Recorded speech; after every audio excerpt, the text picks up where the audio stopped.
Hello, everyone, and welcome.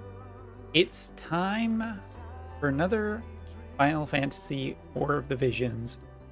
Man, this is a really long title.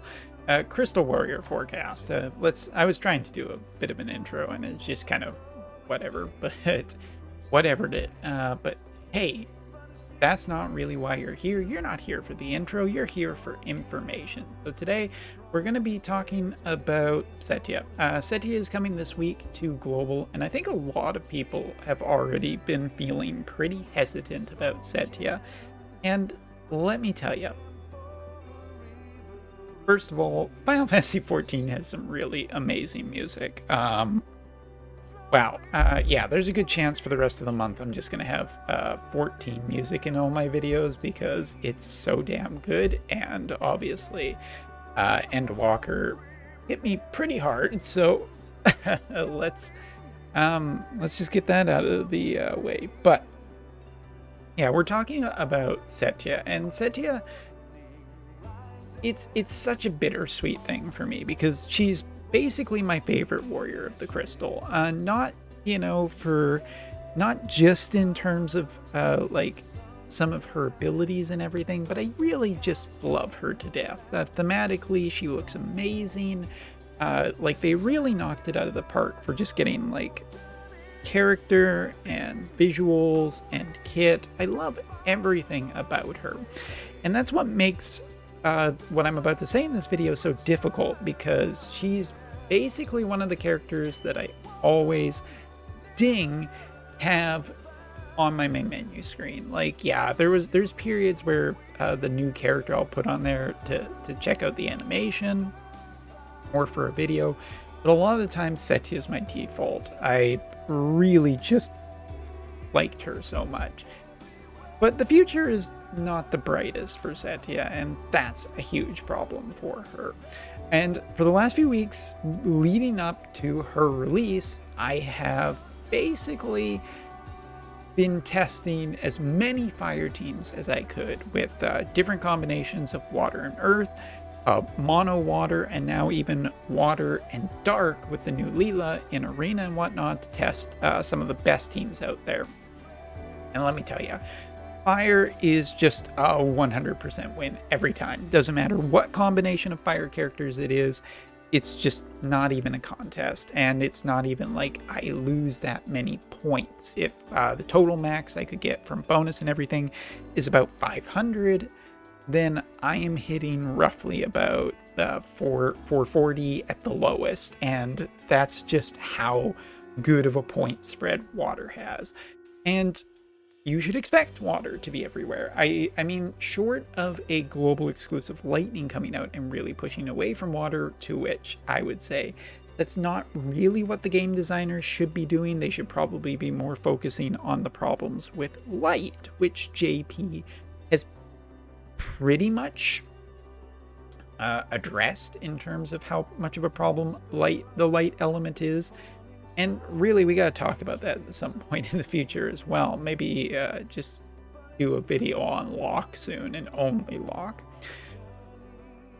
Setia has a good couple of months in her, with the next two Warriors of Crystals being Renan as well as Barris.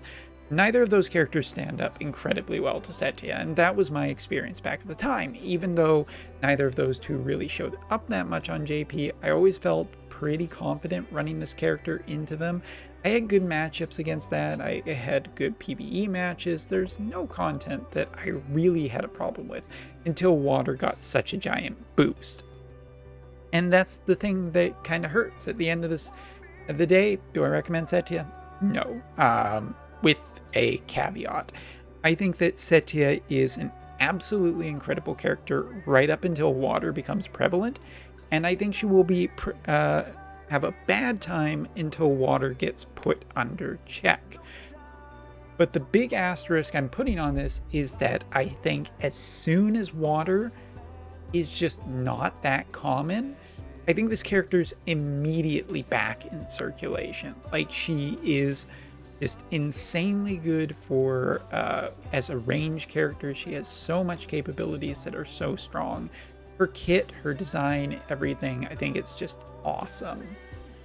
but there is going to be a really rough period where you're going to have to rely on someone else to get, the results out of it. Like, I've put some effort in to really trying to design a much better weapon and kind of had to put it aside because other things have come up. But stat-wise, she's just really good on a pure fire element team, and she is devastating at long range, but she just features 100% loss against the two strongest elements in the game right now on the JP side, water and light. And I think there's probably a little bit of contention going on about what will be the strongest elements going forward.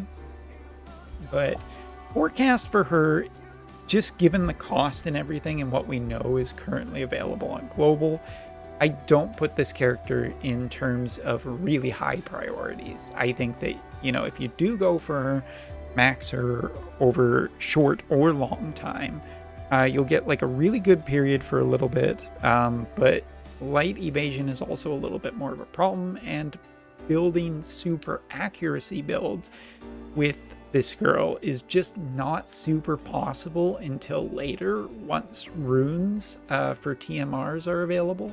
Once that starts happening, well, things get more interesting in terms of that conversation, but we are definitely not there.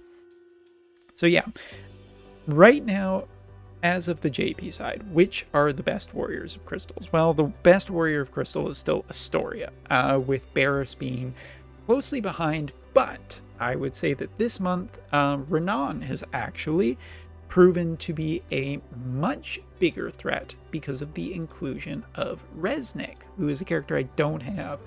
I don't know how I'll visualize her for people who don't have her. Maybe I have some character shards. Boy, is the music just really good. Music's better than the commentary always, but that's just the way 14 is. Here she is. So the new lightning healer has proven to be a really big annoyance, just because her heals, how much she is able to heal allies has proven to be really difficult for water to overcome, because water can get close to killing characters. Sometimes it has a little bit of a problem, but after that, the immediate heal and the potential of just not having the AP up to follow those attacks has been, well, it has been more difficult. Yeah, it hasn't really been that good. And I would say that Mono Thunder definitely, with Resnick included and Renan, has been just a nightmare for my pure water team. I mean, throwing an earth element in, we could kind of talk about, but Renan has actually completely stonewalled my team a couple of times, just because a build is so highly against any damage that I'm capable of doing. But yeah, fun. That's why on the JP side right now, we're seeing a lot more earth elemental teams. So at this point, I would say basically, like, water is still really good because water, takes out earth, it takes out wind teams, it definitely takes out fire teams. Light is still the strongest element, with darkness now, with the inclusion of the brand new version of Leela, starting to push light probably out and bringing light more into balance. We'll see what Anima does with that later this week. So June, I think, is actually still a really good investment, absolutely solid. Nothing's really hurting her at this point, but also part of that is the fact that JP really doesn't have that many Barrises to be afraid of. Setia, just not good. There's still too much water out there, and I don't think she has the accuracy to really push back against light. She may have more favorable matchups, though, coming into the near future, just as lightning, earth, and last but not least, dark will come back in. And fire might be able to do that, but fire kind of needs a little bit of help. Fire definitely probably needs, even I would go so far as to saying, another character, or definitely a reprint of some of the up damage cards for that. And it very clear could be. We may see a fire elemental Valentine's Day character next week, so that might change things a little bit, especially for global, because I'm expecting global to get the same Valentine's Day unit. And wouldn't it make sense if Setia came out and immediately she got a really good new unit from a Valentine's Day unit to up sales? Could happen. We'll see. But yeah, Setia I put as a kind of, you max her right away. You'll get some really good performance out of her. I think still, even on the global side, I think you will get a really not good period in the future, and that might hurt the amount of resources you've spent for her. But I think long term, Setia has incredibly high odds of coming back. So maybe even wait a while and just get her on a follow-up Warrior of Crystal banner. We go far enough into the future and these characters will become available again and easier to get. So that's also a big consideration as to what you should be thinking. Renan and Barris I put into higher positions. Barris is just really good against light evasion, so definitely probably good, worth spending there. Renan is proving to be even more formidable because of the introduction of new lightning healers, which are really protecting him. And last but not least, Astoria I still think is really good. He has not been letting me down in a ton of matchups. But yeah, so I guess that's basically my recommendations for globalers, how things have been shifting on the JP side. The introduction of pure lightning elemental teams to counter all of the water and farm all of the water pushed a lot more earth teams back into the PvP meta here, and that in turn has made kind of water strong again. It's made wind stronger because wind now has more favorable matchups, and right now like fire and ice just seem kind of sitting on the sidelines with a fire or an ice character splashed in just to kind of complete teams. So yeah, there you go. I hope that helps you. Setia, absolutely love her to death. But this is not really the most promising thing. We have to see, by this Friday on the JP side, which is Thursday for globalers, or Friday-ish, early Friday-ish, we'll get the announcement of what the Valentine's Day character is, and we will be able to better have an idea if it will work for any reason on global. There could be new vision card too for Valentine's Day that might shift the elements as well. Love Setia to death. I think she has a lot of great stuff in her kit, like re-raise, cancel, single target, resistance. She can decrease defense. She has massive range, big AoEs that can also decrease healing power.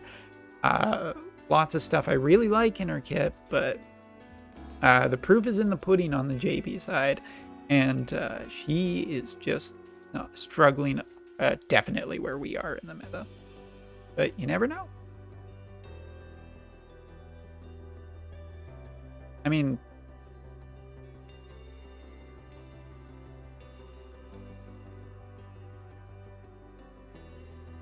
What did I say on stream tonight? I predicted a unit again for a Valentine's Day unit. I said Venera jokingly before, but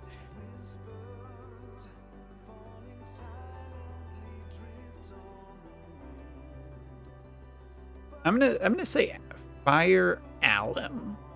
Because last year was Saria, and she was the kind of upper tier, mid-tier unit, and she got one, so Alum. Fire Alum. Anyway, hope you enjoyed the video. Thanks for watching. Thanks for supporting the channel. And go play Endwalker, man. It's amazing. See ya.